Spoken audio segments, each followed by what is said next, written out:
Eh ben 17 partout, Jean-Michel. Philippe à 9 mètres. 3 points. C'est déjà ça de prix parce qu'à 9 mètres, il faut la frapper. Et ça fait 20-17. Mais c'est un superbe bras de fer auquel nous assistons, Thierry, parce qu'il ne se manque guère de boules. Mais François Ndiaye a une capacité à résister assez phénoménale.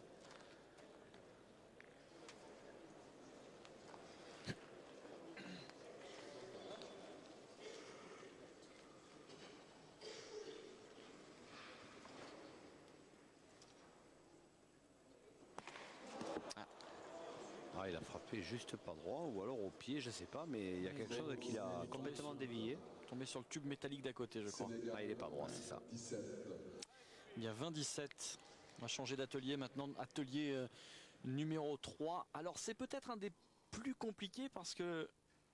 Ah, c'est incontestablement le plus compliqué, Thierry. On va voir ça. Voilà, il faut frapper la boule blanche du milieu, mais le regard est attiré par les noirs. Et carreau pour Philippe d'entrée. Frapper la boule blanche du milieu sans toucher celle d'à côté, ni à gauche ni à droite. Carreau pour Philippe.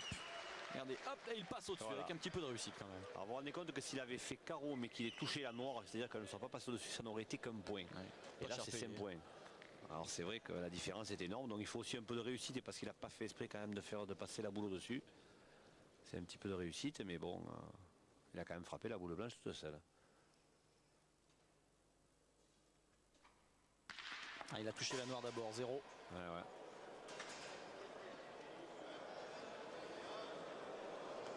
Jean-Louis Salagé qui s'est affirmé au cours de cette compétition comme un des meilleurs arbitres sur le tir, tout du moins, parce que c'est pas facile à arbitrer ça. Ah, mais ça a été d'ailleurs le meilleur des arbitres qu'il y avait sur cette compétition. Il ne faut pas avoir peur de faire un petit cocorico, parce que franchement, le monégasque était un peu limite, et surtout l'espagnol, ils ont encore pas mal à apprendre, mais bon, ça viendra. Ouais, encore un carreau pour Philippe. Alors là, c'est le festival dans cette partie. Regardez, 10 points en 2 coups. Ça va lui faire mal au moral au petit.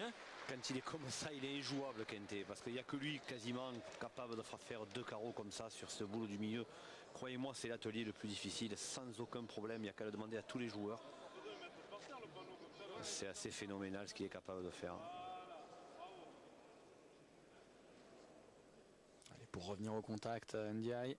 Ah là, il est quasiment obligé de frapper.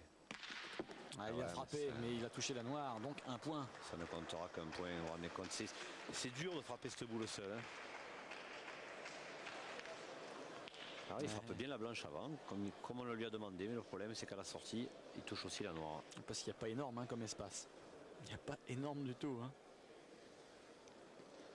30-18, j'ai bien peur que pour François Ndiaye, le trou soit fait. Votre ami, en parlant de cet atelier, votre ami Marco Foyo m'a dit qu'il a même dit à des milliers de gens que c'était le seul à pouvoir frapper les 3 d'un coup. Ben oui, on m'a raconté ça.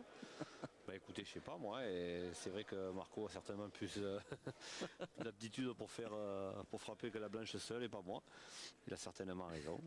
Mais bon, ne lui en déplaise, c'est encore Philippe Kenté, je préfère avoir tiré sur ce genre d'atelier. Il a frappé, mais un point parce qu'il a touché la noire, Philippe. Aperçu Eric Siro qui n'est pas loin non plus. Toute l'équipe de France est là en fait. Il y a une solidarité dans ce groupe France qui fait plaisir à voir. Alors 31-18. C'est vrai qu'après ce titre en triplette, si Philippe Kenté venait à gagner, ce serait vraiment la cerise sur le gâteau pour cette équipe de France.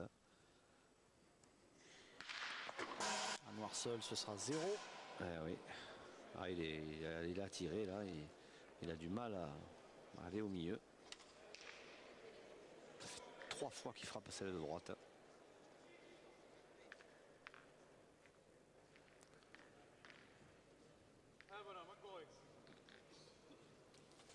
« 11 points d'avance. » On a entendu Henri Lacroix qui encourageait... Que dis-je, 11 points.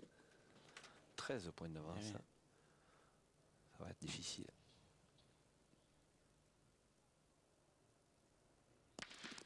Ah, c'est un point. Il a dû toucher la blanche d'abord, je crois. Oui, un point, effectivement. 32-18. Là, il serait bien inspiré de faire quelque chose, Ndiaye. Philippe Kenté qui doit faire plaisir, Thierry, à notre ami Michael, qui est un de ses fans avoué. Michael Gage des vêtements Chilton qui était là, hein, qui n'en a pas perdu une miette. Ah, il adore Philippe Quintet. C'est vrai qu'il n'est pas le seul du reste, mais Un point pour Ndiaye.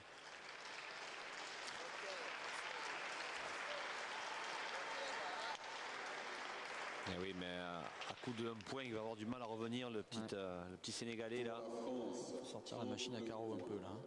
On va changer d'atelier. Jean-Michel. Ceci dit, Thierry, en numéro demi-finale, sur l'atelier Oui. numéro 4, justement, il avait été très bon parce qu'il avait frappé 3 fois sur 4 à la sautée, François Ndiaye. Donc pourquoi pas le coup de remonte maintenant. Si Quintet lui en laisse l'occasion. Regardez Eric Siro comme il est dans la partie de Quintet. 3 points de plus pour Philippe. 35.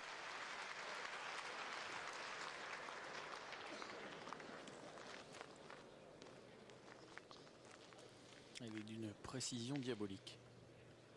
Ah, c'est fabuleux. Ça semble si facile comme ça.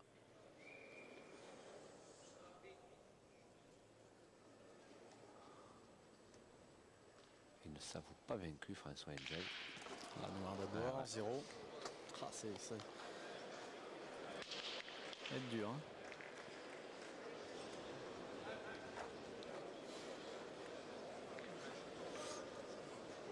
Là, Philippe est quasiment en roue libre. 16 points d'avance. Attention, hein, ça peut quand même aller vite. Hein. On rappelle que le bouchon, c'est 5 points hein, sur le dernier atelier. Ouais, d'accord, mais bon. Aïe, sauté. Il a quand même une bonne mine, notre champion du monde. Ah ouais.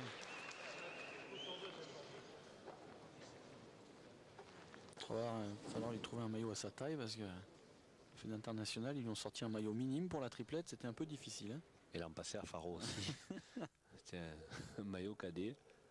Pour ça, depuis le temps qu'il est champion du monde, il devrait s'habituer. Il devra en fabriquer un pour lui. Les membres de la fédération internationale. Frappé pour Ndiaye. 13 points de retard. Ouais. Il est toujours là, le petit Sénégalais.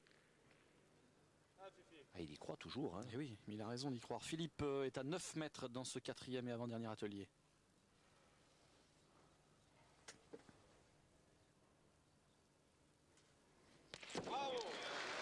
Un point. Un point, ouais.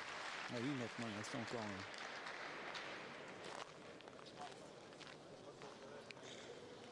14 points d'avance. Ah, il faut que François Ndiaye frappe encore. Un petit carreau serait le bienvenu. Mais un carreau à la sautée, on n'en fait pas tous les jours. Oh, dommage. Il y a eu un beau recul. 3 points. 11 points d'écart entre les deux finalistes.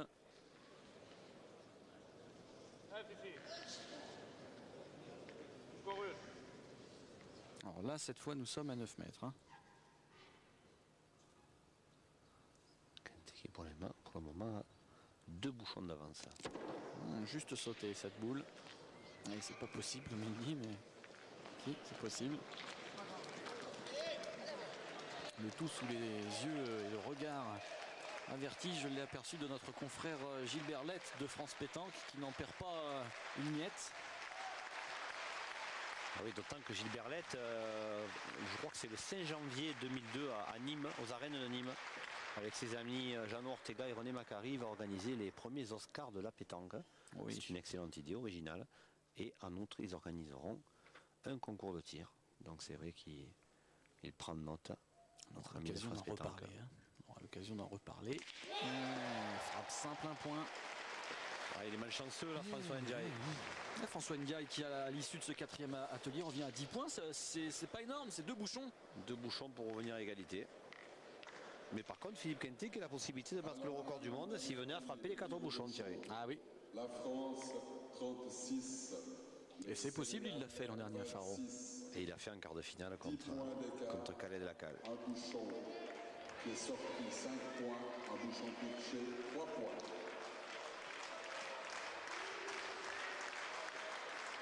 Et avant de penser au record du monde, je crois que Philippe Quintet doit penser à assurer ce titre. Ouais, surtout assurer le titre. Ah, s'il vient frapper le premier, Thierry, là je crois qu'on pourra parler de doublé pour Philippe Quintet. Ah ben c'est fait. Voilà. 15 points 5 d'avance. points de plus pour Philippe Quintet, 41 points. Parfait. Que dire, sinon apprécié.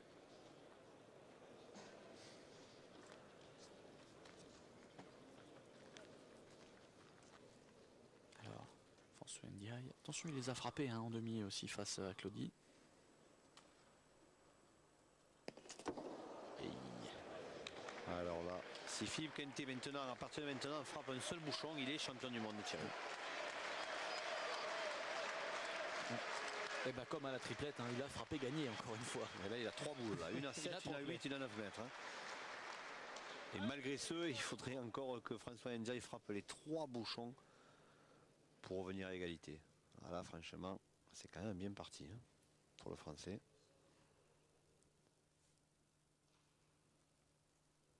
Frappé, voilà. Philippe Quintet, champion du monde pour la 2e fois consécutive. Et le suspense qui n'ira pas à son terme. Voilà, tout le monde applaudit.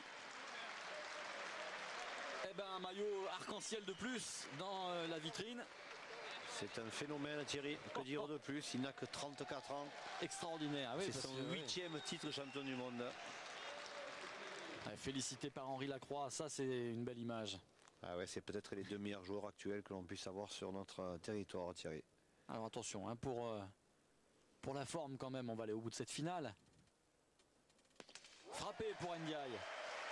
Ah, il va se battre jusqu'au bout là, François Ndiaye, mais il sait qu'il a perdu. Et je crois qu'il a un record personnel à améliorer qui était aux alentours de 38 ou 39.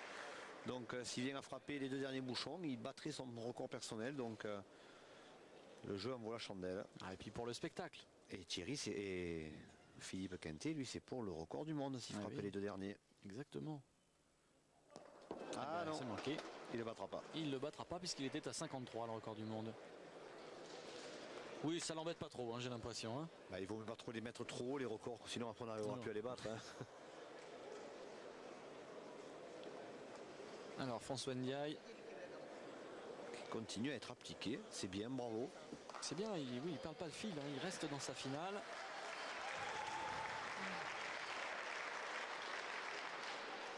Là, je vous dis, je crois qu'il a vraiment envie de battre son record personnel par contre, le petit Africain. 17 ans, il a vraiment l'avenir devant lui. Et puis regardez, joli mouvement de balancier du bras, frappé encore, magnifique. Il a un joli style. Ah, c'est fluide.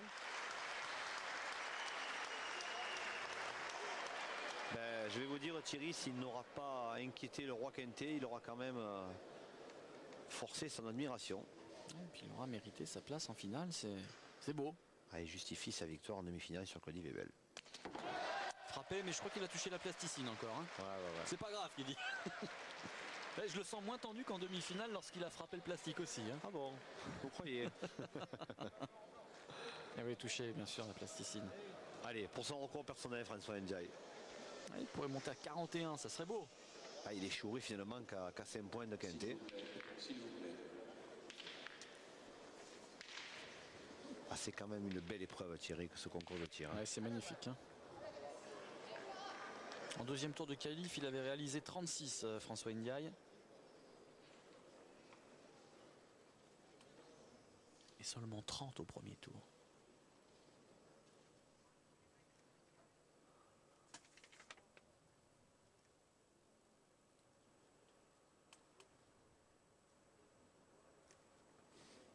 Frappé, bravo. Et voilà, magnifique. C'est bien. C'est super de terminer sur une note comme celle-ci.